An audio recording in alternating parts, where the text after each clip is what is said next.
Hello everybody, welcome back to another video. Hope you guys are all having a wonderful day. Today's episode is going to be another exciting video.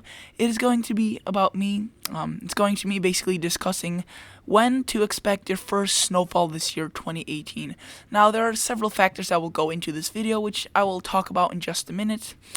But I have made this video last year. It was really popular. It was a really video. It was a video that everybody liked. So this year I decided to make the same thing. However, before we get further into this video, I would like highly recommend you guys to subscribe to my YouTube channel. And you may be wondering, why am I asking you guys to subscribe to my YouTube channel when you haven't even watched the video or are new to my channel? Well, it's just something to keep in back of your mind and just consider doing. If you really like my channel, check out my videos, check out this whole video, and then you could like and subscribe to my channel. That really helps out a lot, and I just can't thank you guys enough. I've recently just hit 2,000 subscribers.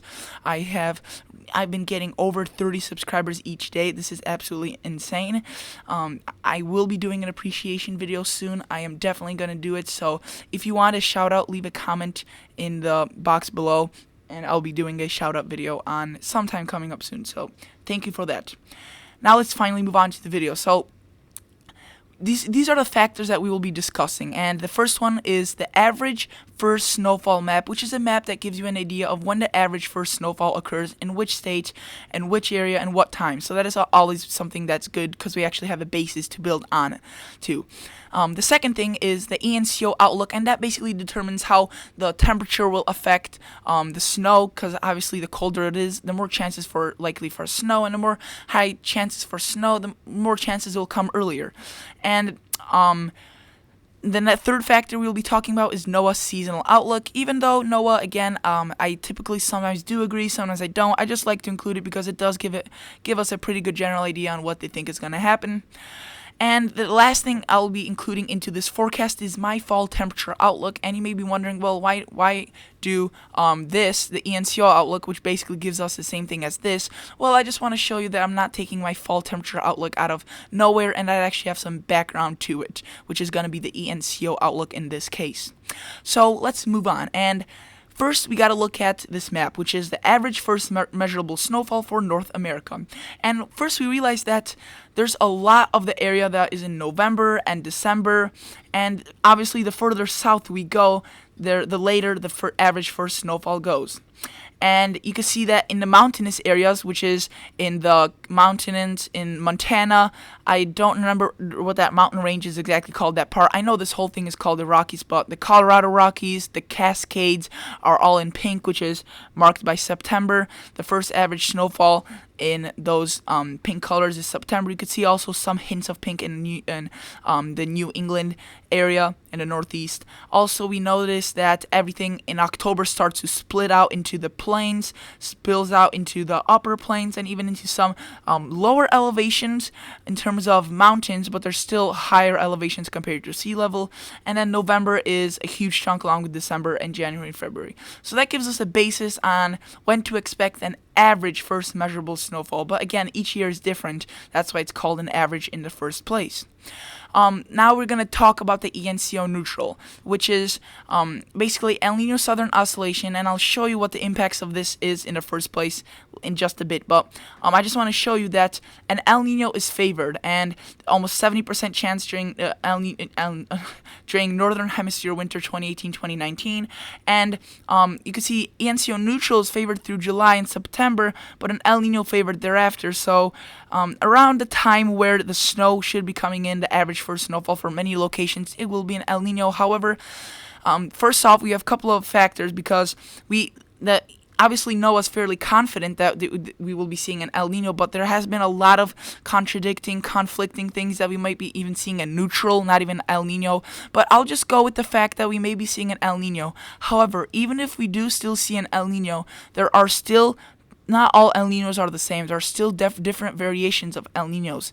An example of a typical El Nino looks something like this: warm and dry across the Midwest. So basically, the northern part of the United States receives less snow during the winter, and the wetter, cooler southern part of the United States receives more snow obviously since it's cooler and wetter, but again, not more snow than the north. It's just based on average. So say you're in Atlanta, Georgia, the El Nino impacts you with wet and cool weather. That means your average snowfall amount would be an average snowfall for say Atlanta would be around 4-6 inches, and if with the El Nino year, you're potentially going to get up to 10 or 12 maybe. And with an El Nino, which is warm in the north, you'll still probably get around, say in Minnesota, around 40-50 inches, except that's below average compared to the normal 70 or 80. So you could see that it's still going to be more snow in the north with an El Nino. It's just that compared to average, the south will be above average. And there's a catch to this, however, like I was saying earlier, that not all El Niños are the same. There's this system setup that's called an El Niño Modokai, and you may be wondering, how does that form and how does that affect our pattern in the United States? I'll get into that in just a minute. However, if we look at the sea surface temperatures, which is SST, during an El Niño year, you could see that it's more eastern based in the Pacific Ocean. Here's a whole Pacific Ocean, and it is more eastern based towards South America, the Peruvian coast. That's technically where it's always located out of. That's called an eastern-based El Nino. Now we move here, and this is what an El Nino Modokai looks like. Another name for this is a central-based El Nino, and you can see that the anomalies of sea surface temperatures during this look quite a bit different. Now, I want to remind everyone that we may not see an El Nino in the first place. However, in this forecast, I am assuming that an El Nino will be occurring, and that if an El Nino occurs, then I am also assuming an El Nino Modokai will occur, and this plays a huge impact on my final forecast of when to expect your first snowfall this year. And you may be wondering, well, why am I assuming it's going to be an El Nino Modokai, say, if an El Nino develops? Well, the reason I am assuming an El Nino Modokai is happening is because when I looked at the sea surface temperatures, I saw alarming similarities between an El Nino Modokai anomalies for sea surface temperatures and the current ones. So burn this into your memory, and you could see warmer waters in the center and cooler waters on both sides. You could see there are some cooler waters right here, there are some warmer waters in the middle, and there's not much cooler waters in Oceania and around Papua New Guinea area, but that is still yet to develop, I'm fairly sure, and that's basically the only thing that is not showing at this point. Another thing we need to look at is the PDO. In a El Nino Modokai, the PDO is orange or above average. Right now, it is definitely showing a above average PDO. You could see or I think it's a negative PDO if it's above average. You could see right there, very above average. That's another thing we need to look at. Another factor I want to show you is right off the coast of California and the west coast of the United States. It's below average right now. Currently, we do have below average temperatures. Let's look at the east coast and south of Greenland. South of Greenland, cooler than average temperatures in an El Nino Modokai, and warmer in the east coast. What we have right now, same exact thing. So you guys are seeing this pattern that there are some alarming similarities that may eventually lead to an El Nino Modokai developing, and that's what I'm assuming, at least from this point on. You may be wondering, well, if an El Nino Modokai does form, how does that impact us from a regular El Nino? So right here, I have an El Nino Modokai October to December temperature months, because that obviously October through December is when 90% of this first average snowfall occurs for the United States. So you can see 1986, 2002, 1991, etc. All these years are El Nino Modokai years, or central-based El Ninos. And you could see that, again, it is quite a bit above average for much of the western part of the United States, but once we start seeing these bluish colors here in the southeast and the northeast, so it basically gives you this thing that the south may be a below average, and parts of the northeastern coastline may be a below average. However, much rest of the northwestern United States, huge chunk of it, I would say 60% of it at least, is above average. Not insanely above average, but above average enough to make a difference. And this is a typical El Nino, not an El Nino Modokai. And an El Nino, you can see, covers much more of real estate, and it just basically gives you the southwestern portion of the United States, basically below average, or at least around average, as to compared to the rest of the United States, which is above average with a typical El Nino year. And this is, again, October through December to make it constant, and this is quite a bit. This is some quite big El Nino years: 2014, 2015, 1997, 1982. It's the biggest ones I could find, and I compiled them. You could see a lot of the United States is above average, excluding the Southwest. But with an El Nino Modokai, it's less of the United States that is above average. The next factor that I want to look at, which was one of my main four factors that I mentioned at the beginning, is Noaa's seasonal outlook. As you can see, this is for the months September, October, November, and again September, October, November for the precip. This is the temperature outlook, and this is the precip outlook. So the first thing that is quite alarming again about the United States is a large part of the United States is above average, and I do think that this may be the situation, at least in the northwestern parts of the United States, all the way down to, say, the line where it's Iowa, Nebraska, Kansas. This line where I'm pointing out with this pointer may be all above average. However, this area right here on the eastern coast, I honestly think will be cooler or below average if an El Nino Modokai develops, which I do think will develop. And again, Noaa, I don't always agree with Noaa, even though they are a big organization, doesn't mean they are always right. They are a fairly, reliable. They aren't super biased, but I do think this time around they are being a little bit too generous and too violent and too aggressive in terms of the above average temperatures for the eastern part of the country. And that's one part I disagree with.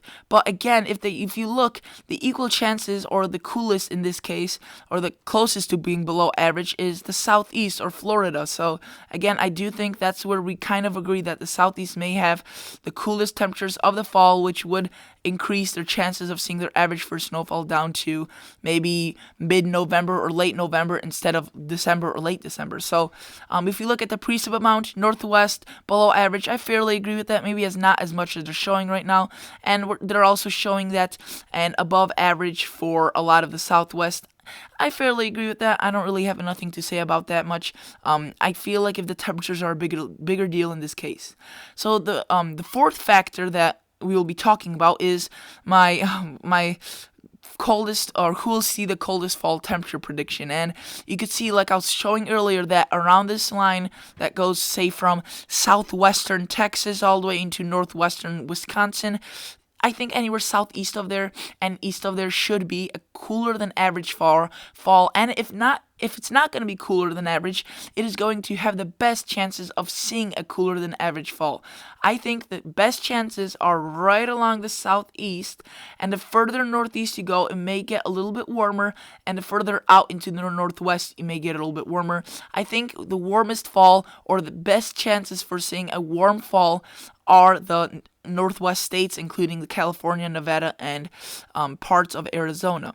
So now, drumroll please. Time to reveal my final who will see when you will see your first snowfall this year.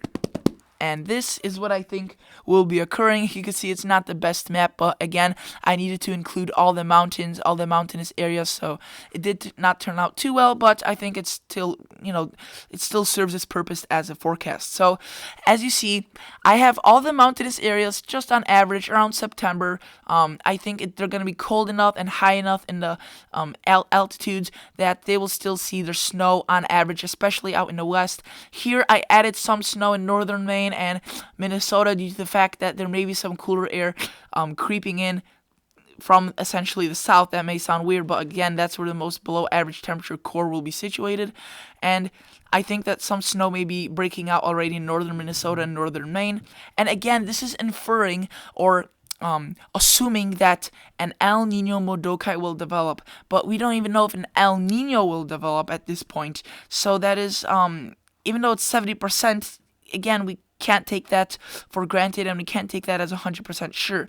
So that's moving on in the forecast. You can see October, I have the rest of the mountainous areas, basically the whole state of Montana, Wyoming, North Dakota, most of South Dakota, and that is October, just general October. I didn't really want to specialize on that because I think that plus or minus a couple of days won't make that big of a difference in those areas. You can see that I also include the UP of Michigan, northern Wisconsin, northern Minnesota, parts of the Appalachian Mountains in West Virginia and Virginia, and parts of even Kentucky and Tennessee.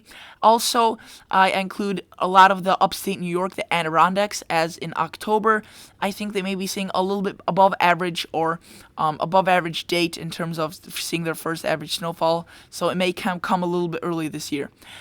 In the blue, the darkest blue actually on the map, you can see I have November 1st through 15th. So usually the average date for these areas is November 1st through 30th, but I think this year may come just a bit earlier.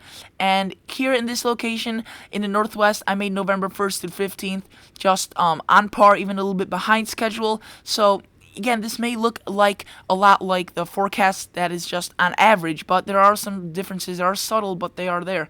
And you can see that a lot of the Midwest, I think, will be seeing their first snowfall in the first half of November, including parts of upstate New York. However, the reason I have coastal New England in November 15th through 30th is, as I was showing you earlier, there are insanely warm waters off the coast, which may contribute to a little bit warming, especially near the coast.